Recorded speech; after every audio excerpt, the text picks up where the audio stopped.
ambaye kila mmoja atawania nafasi ya urais. Iko hivi.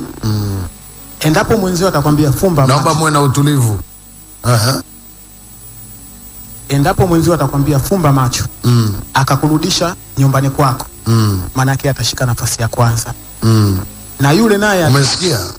Funga macho, kafunga namna hiyo ukajikuta huko kwako, maana yake hebu kalale na wake zako na watoto. Ujue uchawi ni nini? Mwingine anaweza akamgandisha mtu asijue yuko mazingira gani, akawa tu ameganda paka nafasi ile, paka ile level ya kupiga kula ikaisha. Safi. Mwingine akalala. Hiyo kwenye kulala unalalishwa watu wengi. Kwenye watu 50, kwenye watu 100 na kitu unalalishwa hata watu 50. Wengine wale wakaendelea, wale wakaamka. Yaani mnalalishwa usingizi, pepo la usingizi linatumwa.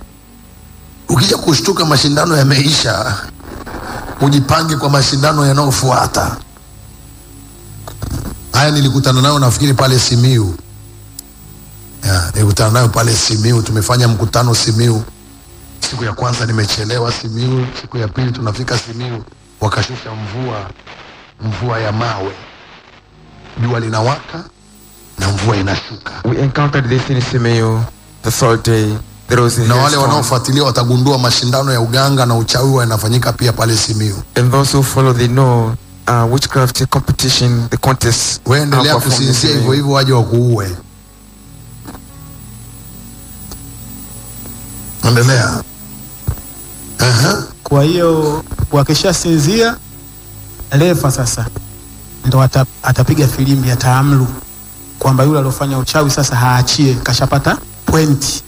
Au yule alirudishwa nyumbani arudishwe, tayari kashapata pointi, maana yake aje kuona jinsi mshindi ni nani. Mshindi ni nani. So they have to announce the winner. Wewe jaribu kufikiria umeenda kwenye mashindano. You went to a competition. Unaambiwa funga macho. You are told close kama ni wa Tanzania unarudishwa mpaka Boko Bunju huko. So if you come from Tanzania, yani kuonyesha wewe hujui kitu unachofanya ni nini. Hujui mashindano. You don't know exactly what you are doing. You don't know. Lakini kama ni mpenda usingizi mnapigwa dozi wote. If you mnalala mpaka mashindano yaishe. If you like to sleep, you oversleep until the competition is over. Kwa hiyo unasinzia mpaka mashindano yaishe. You sleep to the end of the competition. Ukishtuka, when you wake up, utawaona wanaume wenzako waliofanya mashindano. You will see other people who won the haya twende kazi. Kwa hiyo nyingine mtu anakuwa anafanya vile, akishamaliza kufanya, kwa sababu mnagewa awamu, anakuambia haya fanya kwa huyu sasa. Unafanya awamu yake imefika, unafanya, unamwambia tayari mimi tayari nishafanya. Unaambia umefanya nini? Naye anaambiwa afanye. Kwa hiyo kishafanya mnaangaliana. Huyu anasema bwana nimefanya, na unaosema nimefanya. Kitu gani kinachozilisha umefanya? Naambia mimi nina sehemu zake za siri hizi hapa hizi. Yeye aonyeshe kitu changu chochote ambacho anacho. Anajikuta yeye hana. Anachemka. Kwa anarudi ngazi ya chini. Na anashushwa. Kwa sababu mashindano kama hayo ukishajizalilisha itabidi ushushwe renki, apande mwingine. Kwa unaweza mkajikuta paka mmefika watu 15 mchuano. Mchuano unaenda paka unafika watu 4. Watu 4 inaenda paka wanafika watu 2. Sasa kwenye watu 2 hapo ndo matatizo yanatokea. Kuna mwingine analetewa hadi familia yake yote hapo. Wote anaambiwa geuka nyuma, anakuta mtoto, baba, mama, mjomba. Unasemaje wewe? Umekaa kanisani unasinzia huku, si watakuwa. Basi akishaona hivyo ananyosha mikono juu, bwana hapa nimeshindwa. Kwa sababu uweze kujitetea, unaonekana wewe una nguvu. Hata ukifanya kitu kitaonekana kidogo sana, naambia bwana mimi hapa kwa nafasi yangu bora uache. Hapo nimeshindwa. Basi inapigwa filimbi, anaingia mwingine. Hivyo. Kuna mwingine huyo ndo alifanyaga kitu ambacho kilikuwa kikubwa, sikuwahi kumuona lakini story yake ipo. Yeye alirudisha hadi watu wa East Africa nzima wote kote walipotoka. Kisha baadaye akawarudisha tena. Kisha ni mwanamke. Yeye ndo akawa nahisi mwaka jana ndo aliachia kiti cha ukuani. Aliachia. Anatoka nchi gani? Tanzania hii anatoka, lakini kachanganyika na Msumbiji. Mashindano yalifanyikia wapi? Mashindano yalifanyikia Kigamboni.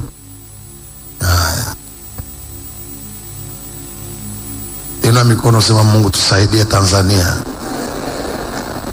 Na kwa utafiti mdogo tuliofanya wa kiroho, with the literal spiritual investigation I've conducted, Tanzania inaongoza kwa vingunge, Tanzania uchawi is na leading ushirikina East Africa. in East Africa about witchcraft.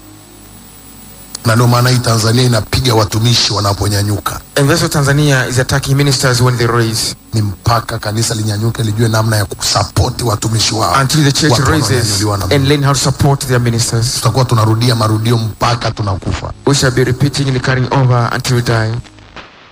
Wewe jaribu huyu mama Imagine this woman. alifanikiwa kurudisha wachawi wote wa East Africa. He brought back all the wizards in East Africa to other countries. Alafu akawarudisha tena kwenye kikao. So he brought them again to the meeting. Ameshika kiti mpaka mwaka jana. So he took the seat until last year.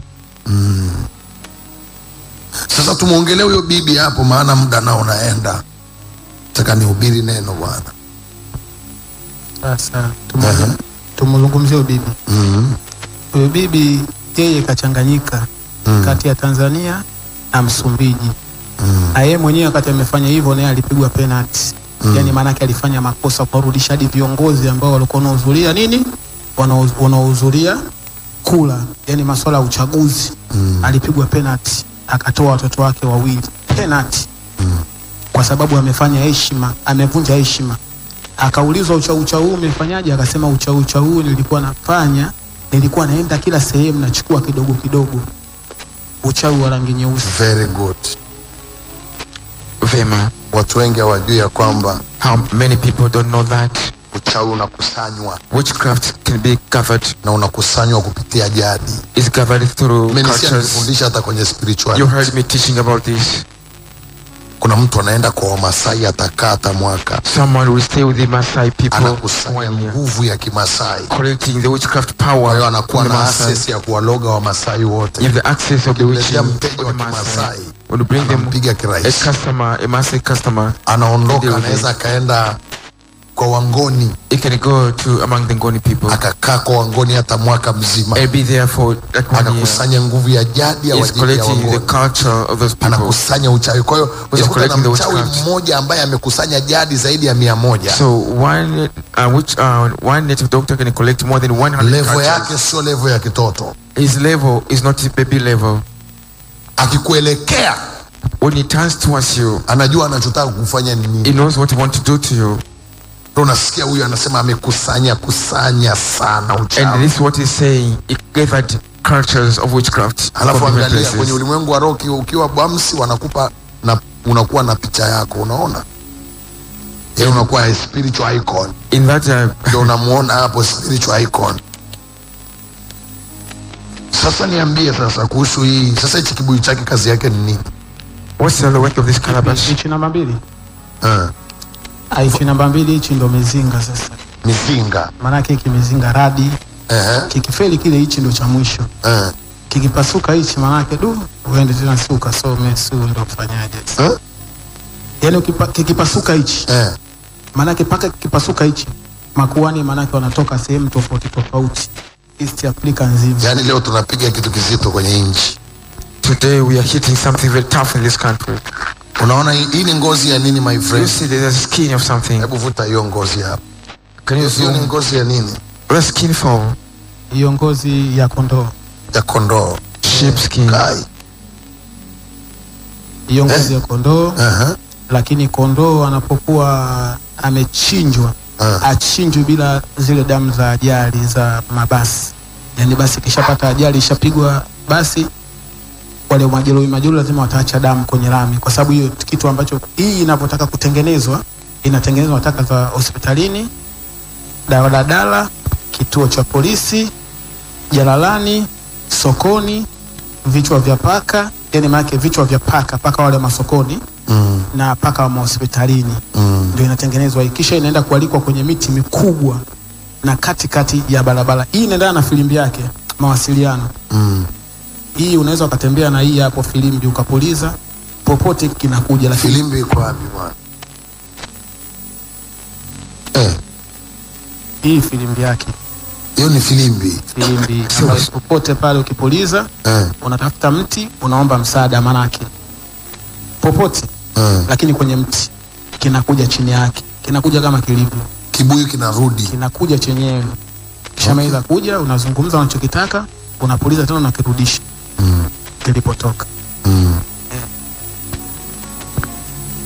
Kwa hiyo inapiga mizinga. Hii inapiga mizinga, radi, ukimwi, kisukari, stroke, kila aina ya maradhi, kuoza kutoka na damu ambayo isiyoisha katika mwili wako, Overbleeding.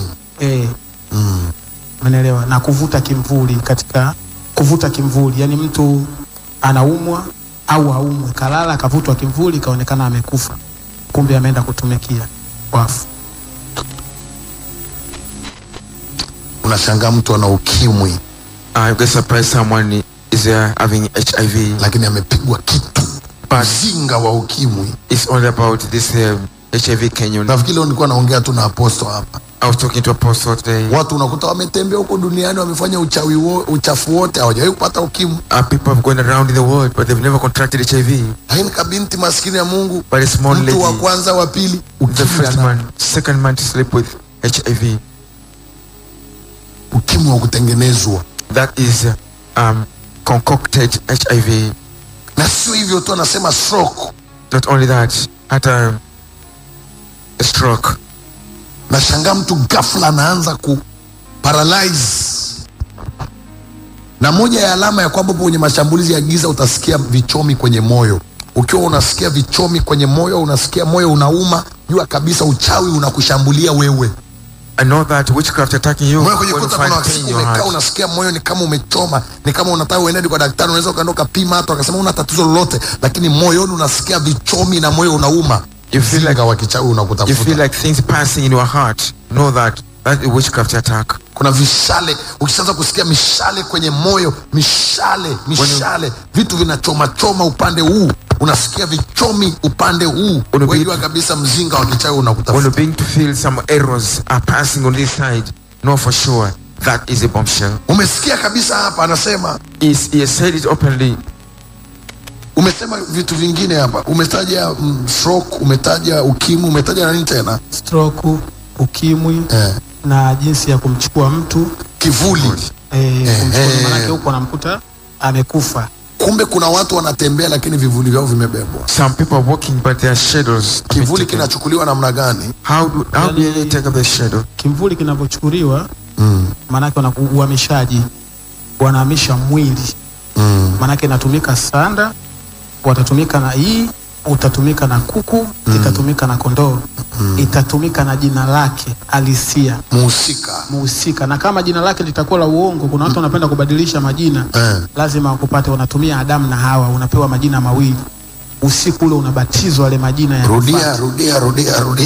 rudia. Wale unasema unakutana na mtu unaambia unaitwa nani, unasema mimi naitwa Majuma, au unaitwa nani, kihalisia unaitwa labda Irene Mwakololo.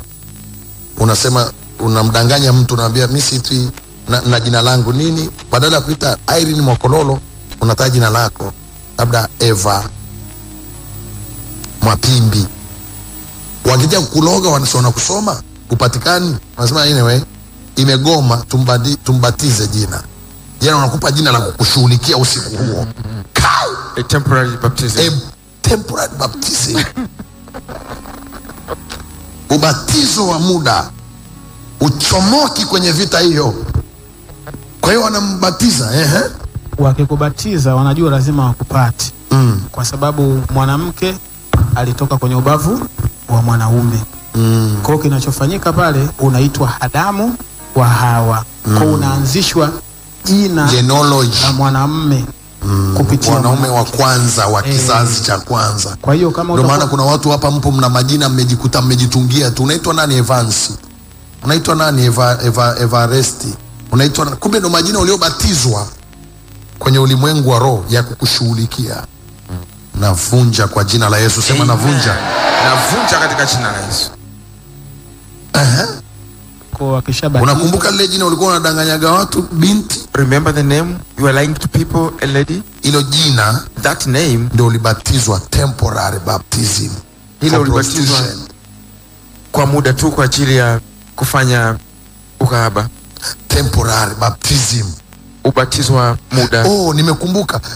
Siku moja dada mmoja alikuja ofisini kwangu na yuko hapa wala sitamnyanyua. One day, one sister came to my office. She's Wakati here. tunaongea naye Roho wa Mungu akanishukia. When we were talking, the Spirit of God came upon me. Nikamuuliza jina. I asked her a name. Akashtuka. She was shocked. Nikamuuliza kwa nini I umeshtuka? said, why are you shocked? Akaniambia hilo jina ndio nilikuwa najiita He said, that was the name which called myself wakati nikiwa duniani. when I was in the world. Na wadanganya watu hilo jina. I was lying to people using that name. Nikamwambia Mungu anasema analifuta I kuanzia said, leo. God says he wiped it out from me. Kimwili Physically, ana jina lake, she has her name, lakini ana jina lake la bandia. but she has another fake name. Wadada wa mjini hapo wananielewa ninachosema ni nini. Wangapi wananielewa? Hapo unaogopa hata kuinua mikono. Wadada wa mjini wananielewa. They know how they temper. Wanajua namna wanavyofanya. Nikwambie tu hata ukidanganya jina uepuke kulogwa. Let me tell you, wanakuita hawa. even if you lie your name, you can't avoid anything. They baptize you. They will call you hawa and they try to you die. Watakuita hawa na watakupiga pia, utakufa. Kwa kama ulikuwa unafikiri ni mjanja, You thought you were clever, wewe ni mbulula, hamna kitu. you are nothing. Haya, twende kazi. Kwa hiyo akishakupa majina hayo kwa sababu huna ujanja. Mwanamke anaitwa Hawa na mwanaume anaitwa Adamu. Kwa hiyo akishakutupa wanatumia taswira sasa.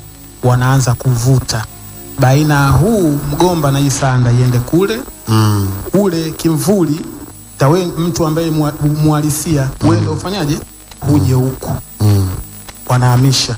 Kwa hiyo akishahamisha wanachokifanya kule wewe tena huko ushakufa, unaonekana umekufa, huku upo huku. Sasa kama yatafanyika maombi watakufunga, na kule kinachofanyika wanaita fulani njoo. Kuna makundi yanakaa 7. Kundi la kwanza watu 7, la pili 7, makuhani 7. Makundi 7, kila kundi moja watu 7. Wanaita jina lako kwa mara 7,000. Kwa hiyo wanaanza kuita. Wewe unakuja kusinzia hapo, umetoka hadi nyumbani na pochi yako. Watu wanakaa serious, wanaita watu mara 7,000. People are seriously calling someone's name. Wewe unafuatilia kwenye mtandao mpaka unatoka udenda. Utalogwa vibaya sana. Kwenye hiyo kuita mara 7,000 ikitokea kabla mjaanza mnaambiwa kabisa, jamani, tunashinda kukifanya ni kitu fulani, kila mtu hawe tayari. Asiyokuwa tayari, njia nyeupe, leo sio siku yake, siku nyingine anaweza akashiriki. Kwa hiyo kama umejitayarisha sawa, lakini kama upo kwenye ile tunasema kwenye ule kongamano la kufanya kile kitu kisha ukavuruga, maana yake wewe unakuwa ni sadaka ya damu. Baada ya miaka 2 au 3 unakufa. Kwa sababu ile hali isijeka wazuru wale wengine wote waliokopo pale. Kwa hiyo akishamaliza kuita anakuja huku. Akishakuja huku kinachofanyika nyie kama mtu ajui chochote kule mtenda mtazika, na mkizika tu kitendo cha kuzika kwa mmekubali matokeo yote. Sasa kinachosubiriwa ni siku 40. Ile swala la kusoma likimalizika, biashara pale imekwisha, yule anakuwa yuko rasmi kwenye kutumikia msukule. Kuna misukule namba aina 3. Kuna namba 1 ambaye yupo kama ni mfuhasi ambaye anafanya kazi, na kuna namba 2 ni mtu ambaye anafanya kule kuchanganya madawa nini na nini. Kuna namba 3 ni mtu ambaye ameshafanya kazi kwenye mataifa yote,